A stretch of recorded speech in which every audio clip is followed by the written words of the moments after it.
Au niveau de la cellule cancéreuse, qu'est-ce qui va se passer? La cellule cancéreuse, techniquement, doit présenter un certain nombre d'antigènes, d'accord? Euh, Lorsque la cellule cancéreuse présente le PDL1, ce PDL1 va causer l'inhibition des cellules T. Qu'est-ce que ça fait?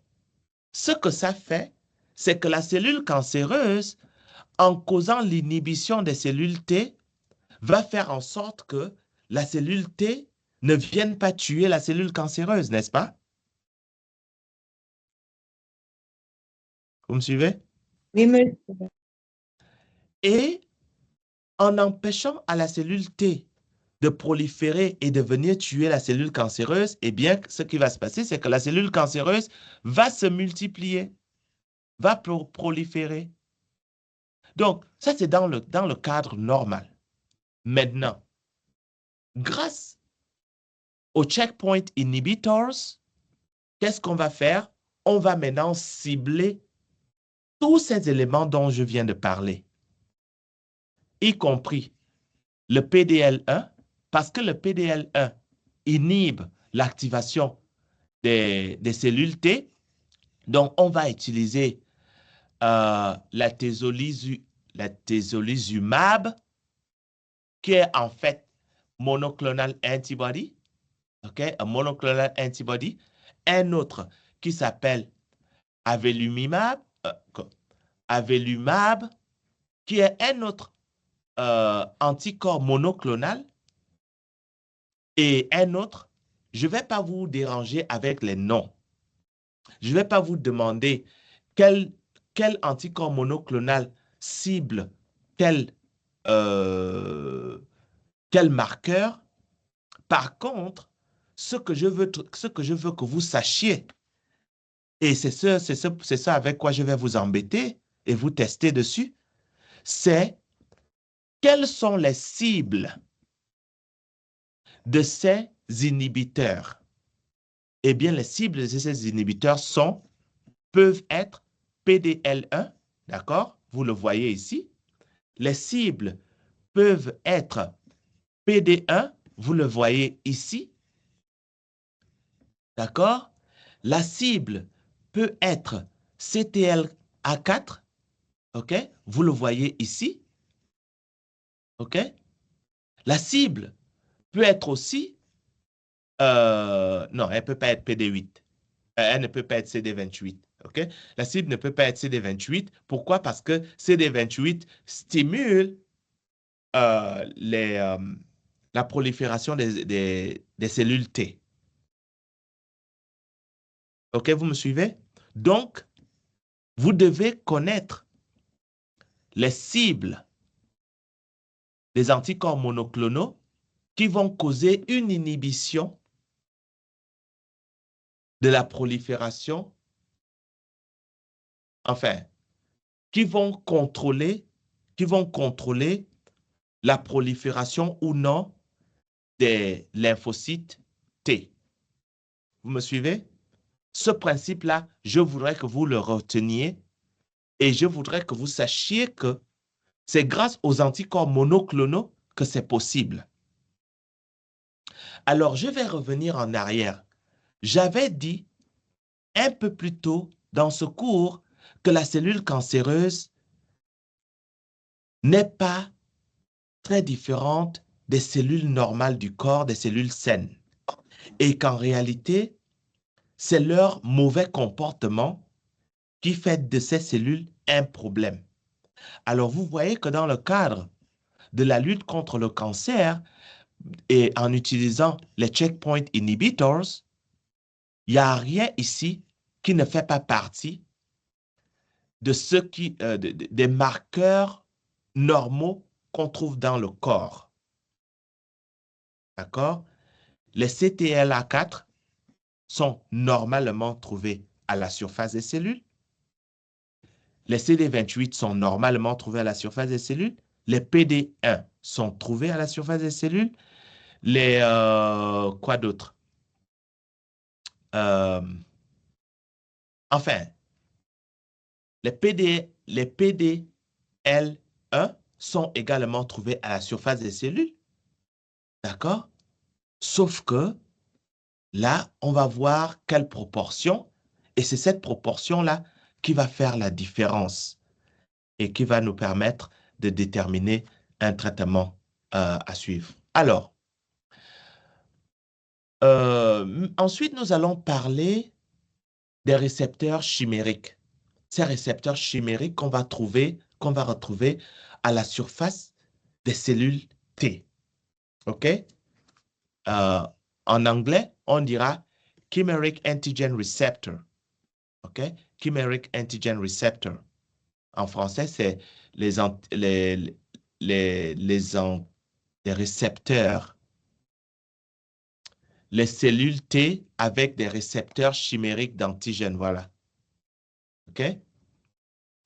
Alors, les récepteurs chimériques sont des récepteurs qu'on va fabriquer de toutes pièces. Comment est-ce qu'on imagine ça? On va faire la biotechnologie, on va prendre un morceau d'ADN d'un gène qu'on va coller avec un autre morceau d'ADN, on exprime tout ça et on espère produire à la surface des cellules T des récepteurs qui, en réalité, ne devraient pas exister parce que dans la norme, ça n'existe pas dans la nature. Alors, comment ça se passe? Et c'est peut-être là le plus compliqué et le plus difficile, et c'est là où vous devez me suivre attentivement. Alors, ici, nous allons prélever du sang d'un patient. OK? Donc, on va prélever le sang d'un patient et on va prendre des cellules T de ce sang. OK? Euh, Ces cellules T, nous allons les modifier. Donc, nous allons insérer un gène chimérique qui va faire en sorte qu'il y ait production d'un récepteur à la surface de ces cellules T. Vous me suivez?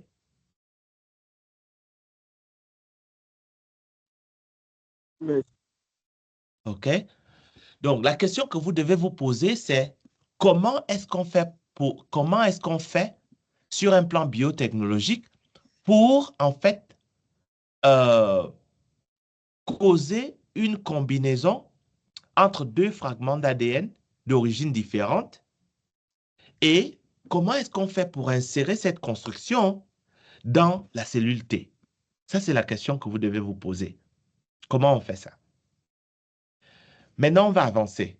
Là, nous avons maintenant une cellule T avec un récepteur chimérique. On va, on va cultiver cette cellule T en laboratoire et puis on va obtenir des millions de cellules avec à la surface un récepteur chimérique. Et puis on va faire ce qu'on appelle une infusion. En réalité, c'est une perfusion. Et cette perfusion va amener les cellules T dans les organes du patient et ces récepteurs vont en fait cibler de manière spécifique les cellules cancéreuses. Et en ciblant de manière spécifique ces cellules cancéreuses vont être opsonisées et elles vont être détruites. Et c'est comme ça qu'on va éliminer ce cancer au niveau du patient. OK? Donc, ça, c'est aussi un autre genre de traitement. Et puis, il y a le traitement avec les virus oncolytiques. Les virus oncolytiques sont des virus qui vont tuer les cellules cancéreuses. Onco, c'est cancer. Lytique, c'est la lyse. D'accord? Comment ça se passe?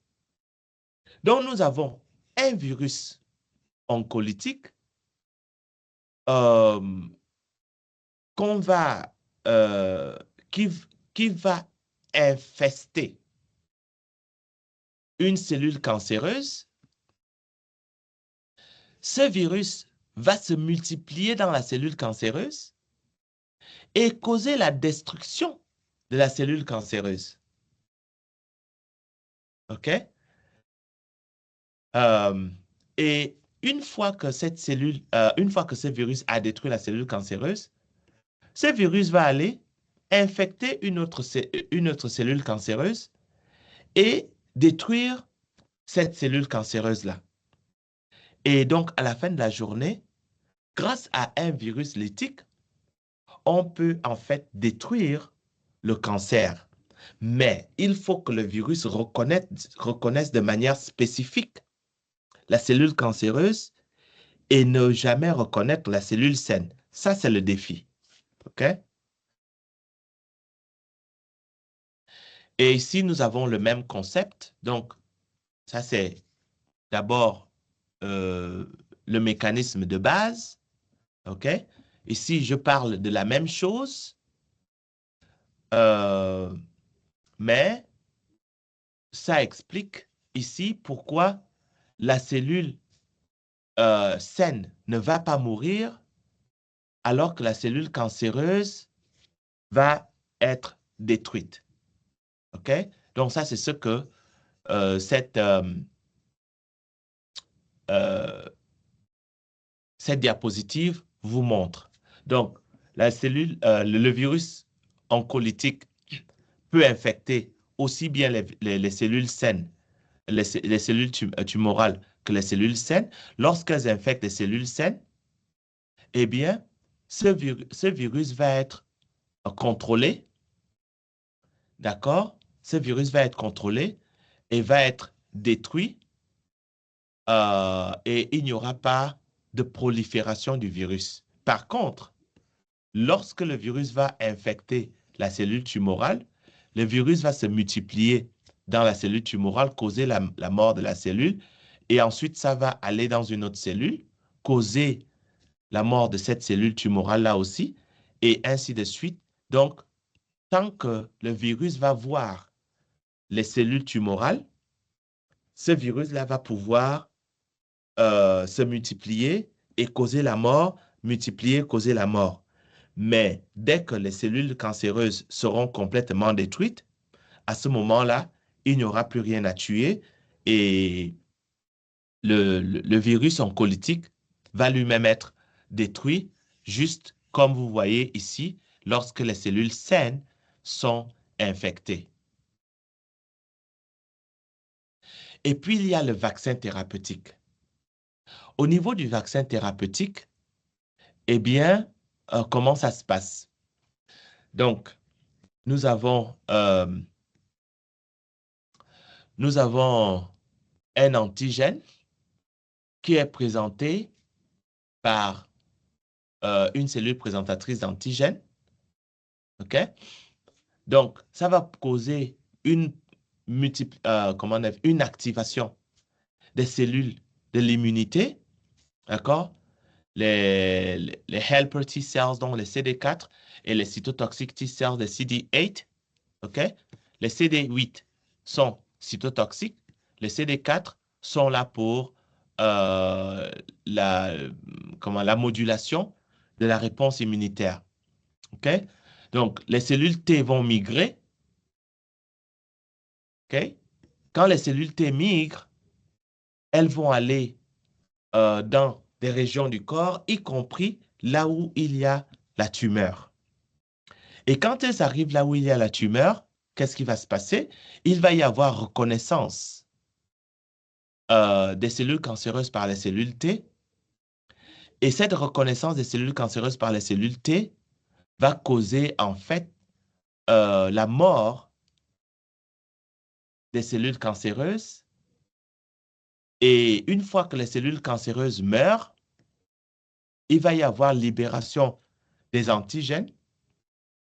Et ces antigènes-là vont être reconnus par les cellules présentatrices d'antigènes. Et le cycle va aller en continu jusqu'à ce que toutes les cellules cancéreuses soient détruites. OK? Donc, ça, c'est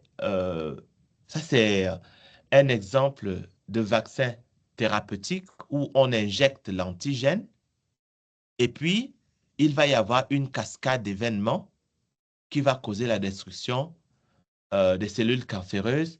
Et ce traitement existe déjà dans le cadre, par exemple, du traitement du cancer de la prostate. OK? Donc, ça, c'est un traitement qui existe déjà, un vaccin thérapeutique. Et puis, on a l'immunothérapie contre les désordres immunologiques. Et dans les désordres immunologiques, nous allons avoir les maladies auto-immunes, OK, et l'hypersensibilité. Alors, c'est quoi une maladie auto-immune? Je suppose que vous connaissez déjà ce que c'est qu'une maladie auto-immune, mais je vais quand même vous poser la question, c'est quoi une maladie auto-immune?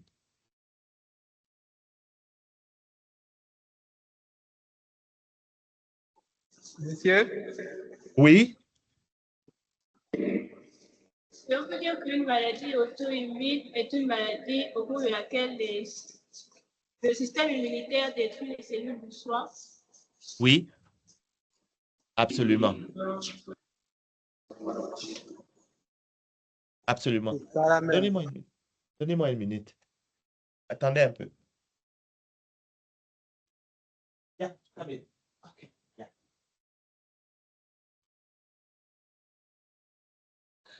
Donc, donc effectivement, euh, les maladies auto-immunes, c'est lorsque les cellules de l'immunité vont attaquer nos propres cellules. D'accord? Et dans le traitement des maladies auto-immunes, on va trouver des moyens de supprimer cette réaction auto-immune. D'accord? Donc, on va empêcher nos propres cellules d'attaquer euh, notre propre corps. Et comment on va faire ça? Eh bien, on est obligé de regarder que, OK, bon, qu'est-ce qui se passe au niveau de la maladie auto-immune? Qu'est-ce que la cellule reconnaît dans le soi qu'il n'aurait pas dû reconnaître? OK? Parce que les cellules T vont dans le thymus pour apprendre la différence entre le soi et le non-soi. D'accord? Et quand elles vont dans le thymus pour apprendre la différence entre le soi et le non-soi, euh, elles ne devraient pas être capables de reconnaître nos propres cellules. Donc, la lutte ici, c'est de définir, OK, comment est-ce qu'on fait pour que finalement ceux qui reconnaissent le soi comme du non-soi, on arrive à les détruire. D'accord? Donc, ça, c'est le but. Ça, c'est le but de l'immunothérapie contre les désordres immunogéniques. Et il faut dire que ce genre de thérapie n'est pas simple parce que notre système immunitaire, c'est ce qui nous protège. Et pour trouver les mécanismes de combattre, comme si vous aviez une armée qui ne se comporte pas bien, pour combattre votre propre armée, ça va être un peu compliqué. D'accord? Donc, le traitement va beaucoup dépendre de ce qui ne fonctionne pas dans le corps. OK? Pourquoi le corps reconnaît-il nos propres cellules comme du non-soi? Ça va demander une étude spécifique. OK? Donc, on peut diriger les attaques contre les cellules T et c'est tout à fait normal parce que ce sont les cellules T qui apprennent la différence entre le soi et le non-soi. Donc, ça va être les principaux responsables. OK? À une échelle un peu moindre, il va y avoir les lymphocytes B. Mais les principaux responsables ici, ça va être les cellules T, OK? Ça va être peut-être le thymus, OK? Et, et en fin de compte, au niveau des désordres immunologiques, parce que la réponse inflammatoire est tellement forte, vous allez avoir vous allez avoir en fait la réaction que vous voyez comme des œdèmes sur la peau. Les œdèmes, comment? Œdème. Je pense qu'on dit œdème sur la peau. OK? Ça, c'est juste pour ne mentionner que ça. Mais juste pour aussi dire, l'immunothérapie contre le soi, enfin, l'immunothérapie pour traiter les désordres immunologiques est vraiment compliquée. Je vais, donnez-moi un peu une seconde là, je vais regarder combien de... Oh, on y est presque. OK. OK, d'accord. On y est presque, donc je voulais savoir exactement où est-ce que je suis rendu. OK, donc pour l'immunothérapie, dans le traitement des désordres immunologiques, vous avez des immunomodulateurs. Les immunomodulateurs, alors, on a déjà parlé des CTLA4. Alors, je vais peut-être vous ramener là en arrière. OK? Donc, vous voyez que ici, les CTLA4, OK, peuvent être la cible. Vous avez des PDA1, des PD1 qui peuvent être la cible, une cible. Ne serait-ce que ces deux sont des cibles pour pouvoir contrôler la réponse immunitaire. Et il faut savoir que un désordre, une maladie auto-immune, c'est parce que les cellules T sont actives. Donc, en ciblant les PD1 et les CTLA4, on va inactiver les cellules T. Donc, tout ce qui cause l'inactivation des cellules T, tout ce qui cause l'inactivation des cellules B va être un plus dans la lutte contre les maladies auto-immunes. Et c'est de cette manière-là qu'on va cibler les CTLA4, OK? On va provoquer l'apoptose des lymphocytes. On va interférer avec la migration des lymphocytes dans les ganglions. On va inhiber la sécrétion des cytokines pro-inflammatoires. Et pourquoi est-ce qu'on va inhiber la sécrétion des cytokines pro-inflammatoires? C'est parce que les cytokines sont les porte-voix du système immunitaire. Donc, quand il y a une attaque, comment tout le corps sait qu'il y a une attaque? Il faut qu'il y ait libération des cytokines qui vont alerter tout le monde pour dire qu'on est en attaque. Maintenant, quand on inhibe la sécrétion des cytokines, c'est comme si on éteignait le signal radio qui appelle tout le monde à venir à la bataille. D'accord? On peut interférer avec la fonction de Tumor Necrosis Factor, TNF, de Tumor Necrosis Factor, OK?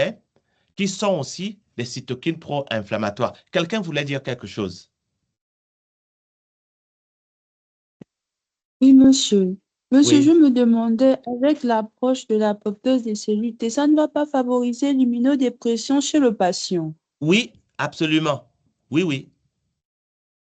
Oui, donc la question, c'est de savoir avec quelle intensité on va causer l'apoptose. D'accord? Ou empêcher la prolifération. Oui, effectivement, mais sans l'immunosuppression, vous ne saurez pas combattre une maladie auto-immune. OK? Mais monsieur, Oui? je ne sais pas si j'avais bien écouté, mais vous aviez dit je fais ça parler des médicaments. On a dit qu'il y a certains médicaments qui favorisent des maladies, je pense oui, c'est maladies auto-immunes, je pense bien, je crois. Maladies inflammatoires, des maladies auto-immunes. Monsieur, est-ce que ce n'est pas possible, au lieu d'aller sur toutes ces approches, ce n'est pas possible de sensibiliser, de trouver les causes, les causes de ces maladies-là pour pouvoir sensibiliser les populations par rapport à ça, au lieu de prendre des médicaments, certains médicaments qui peuvent nuire à leur santé. Ça, c'est une très bonne question. C'est pour cela qu'il y a une diversité énorme dans les approches. Donc, vous avez différentes écoles. Vous avez des écoles, par exemple, quelqu'un qui est en biotechnologie va dire que moi, je suis un biotechnologiste et moi, ma spécialité, c'est d'utiliser des approches moléculaires pour résoudre des problèmes.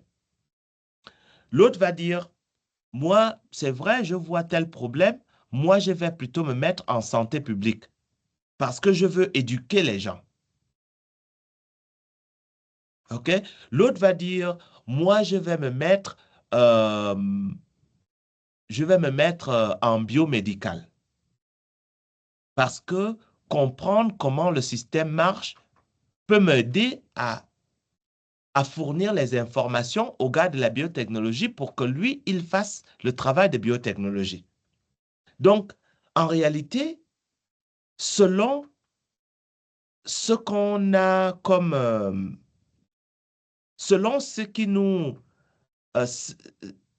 selon ce qui nous inspire, on va aller vers une solution plutôt que vers une autre. Et c'est pour ça qu'il y a une diversité d'approches. Mais c'est une très bonne observation. Et quelqu'un va dire que, vous savez, la solution que tel groupe propose, moi, je ne suis pas d'accord avec ça parce que ça va causer trop de problèmes chez les patients. Donc, moi, je vais voter une loi pour qu'on n'utilise jamais ce médicament-là. Et c'est littéralement ce qui se passe. Les compagnies pharmaceutiques vont dire que, ah, nous, on a développé un médicament pour traiter telle chose, mais quelqu'un va dire que oui, c'est vrai, ça traite ça, mais ça a aussi des effets secondaires. Et ces effets secondaires-là, est-ce que ce n'est pas plus un problème que le traitement que vous suggérez? OK, avançons. Donc, après, il y a l'approche des anticorps monoclonaux. OK? L'anti 1, 2, 3. L'approche des anticorps monoclonaux, c'est lorsque les éléments sont endommagés. OK? Donc, on peut produire des anticorps monoclonaux contre les CD20, par exemple. D'accord? On a déjà dit ce que ça donne. OK? Donc, au cas où les cellules B sont le problème, on va utiliser des anticorps monoclonaux contre CD20. Maintenant, qu'est-ce qui se passe si le problème, c'est l'inflammation? Si le problème, c'est l'inflammation, on va penser aux cytokines, on va penser aux interleukines, on va penser aux interférons et tout ça. On va se dire, comment on fait exactement? Comment on fait? Donc, il faut produire des anticorps monoclonaux contre les cytokines pro-inflammatoires, y compris les Tumor Necrosis Factor, les TNF, et les interleukines 6. Ça, c'est des pistes. D'accord? Il peut y aussi avoir des cas où c'est la cellule T qui est en faute. Et quand c'est la cellule T qui est en faute, on va aller ici au niveau des immunomodulateurs. Alors, finalement, le travail des anticorps monoclonaux est un travail qui a révolutionné, en fait, la lutte contre les cancers, la lutte contre beaucoup de maladies. Au point que il y a ces messieurs Kohler et Milstein, qui ont eu un prix Nobel en 1984 pour leurs travaux sur les maladies, sur les anticorps monoclonaux. Et c'est juste pour vous dire à quel point ces anticorps monoclonaux ont transformé la lutte dans plusieurs genres de maladies. Et ici, vous avez exactement, en fait, le travail, plus ou moins de manière schématique, le travail qui a été fait pour les anticorps monoclonaux. On a déjà discuté de comment les anticorps monoclonaux sont produits. Donc, même si vous avez cette figure ici, cette figure, c'est simplement un rappel de comment ça marche, les anticorps monoclonaux, ou du moins comment c'est produit.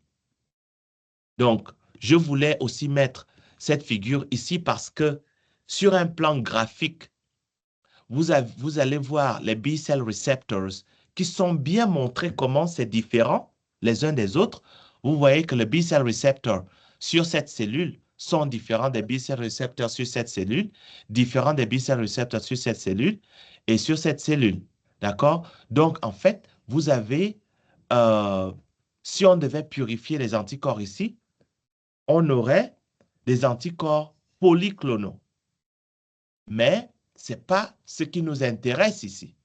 Ce qui nous intéresse, ce sont les anticorps monoclonaux. Donc, on va passer de cette diversité de cellules B avec des B-cell receptors qui sont différents à une fusion avec des cellules cancéreuses et puis production, isolation, j'allais dire, de clones hybrides qui expriment un anticorps particulier. Et à partir de là, on va isoler un anticorps particulier, enfin un clone particulier avec un anticorps particulier et produire cet anticorps monoclonal. Donc, c'était pas mal d'informations sur les anticorps monoclonaux et l'immunothérapie. Donc, c'est là où on va s'arrêter ici sur cette présentation. J'ai terminé pour aujourd'hui. Donc, je vais arrêter de partager l'écran et arrêter également d'enregistrer.